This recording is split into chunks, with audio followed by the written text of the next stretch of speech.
My name is Clark Carr, and I am the president of Narconon International. I am pleased to brief you today on the latest release in our series of studies and outcomes surveys of the Narconon Drug Rehabilitation Program from 1972 up to the present. This is from Moscow, a recent translation from the Russian of the 1998 Expertise on the Efficacy of the Narconon Rehabilitation Program. Among its 4 contributors were Yuri Gurachkin, MD, PhD, professor in the Department of Criminology, Moscow Law Institute, and N.N. Grigoriev, at the time of the paper, senior lecturer in criminology, University of Military Defense, Ministry of Interior Affairs, Russian Federation. The doctors medically evaluated 32 students, randomly selected, who had graduated from the Narconon Moscow centers between 1995 and 1998. Gurachkin and Grigoriev's program evaluation included examinations by a medical board including condition of health of body organs and systems, evaluation of objective and subjective data on their lifestyle after the Narconon program, including checks for absence of drug abuse, and appraisal of their state of mental health. Quoting from the conclusion of the expertise, expert examination of the materials of Narconon Moscow, including medical and psychological examination of 32 patients before and after the program, shows a considerable improvement of their physical and psychological condition. Further, the authors state, the Narconon program provides a full solution of the problems related to drug abuse. All of the 32 Narconon program graduates in the medical study, the report says, were living drug-free lives 1 to 3 years later. After graduation, 15, or nearly half of the 32 students, had either found work or returned to school. 8 students decided to continue to train at Narconon Moscow and eventually took on staff positions.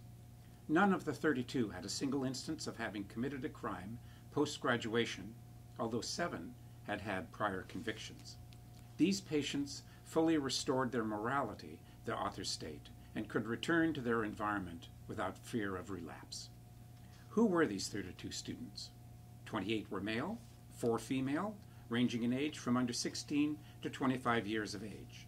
At enrollment, 6 were in high school or college. The rest were not in school or unemployed. Prior to Narconon, the great majority had been abusing drugs from 3 to more than 5 years. 25 of these students had been injecting opiate drugs. 5 were addicted to methamphetamine and barbiturates.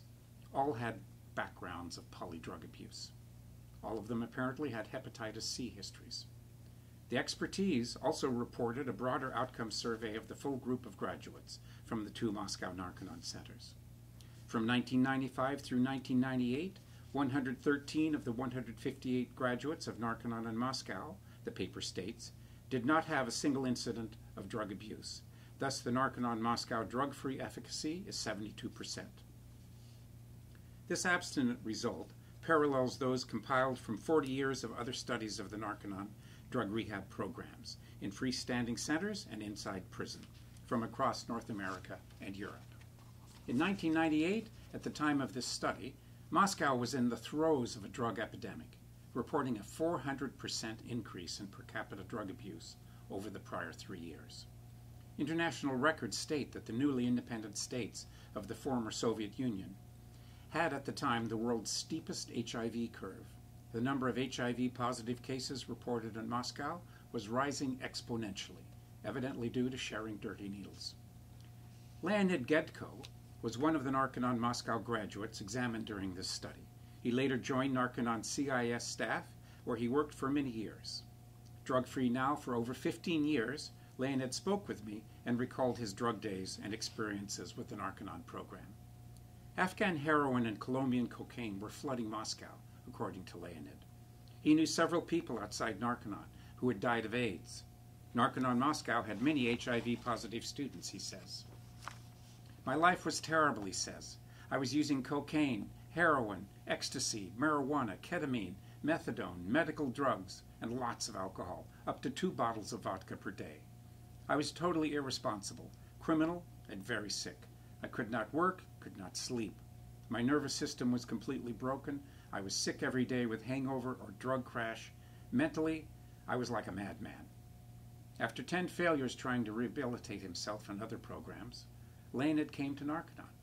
As for his wins there, my excruciating headaches, he says, disappeared or greatly lessened during Narconon withdrawal and treatment. His greatest gains, he says, were at the emotional and mental level. I had recovered the ability to achieve my goals. Before, I had been in utter, complete apathy. And the sauna sweat out, he says. The sauna gave me hope for a new life. I have that now, along with a loving wife. The network of Narconon drug rehabs in the Commonwealth of Independent States now comprises 5 centers, including in Russia, St. Petersburg, Dimitrovgrad, and 2 outside Moscow, and in Ukraine, Kiev. There are, as well, 12 drug education and prevention centers. Doctors Gorotchkin and Grigoriev conclude their 1998 expertise, speaking out strongly against the popular myth that drug addiction is absolutely incurable. Effective treatment, the authors state, requires that treatment should be complex and include not only cleansing of toxins from the body, but also restoration of personal moral values. That is, the ability to differentiate between good and bad, virtue and vice, as well as to communicate with people without discomfort. They credit the Narconon methodology, based on the works of author and humanitarian L. Ron Hubbard, for striving to achieve just that moral renaissance with its students. We congratulate all the Narconon CIS staff, their students, and their families too, who supported them in their recovery. For more information on the Narconon program and its results, or to read the full Moscow expertise, please visit www.narconon.org. Thank you.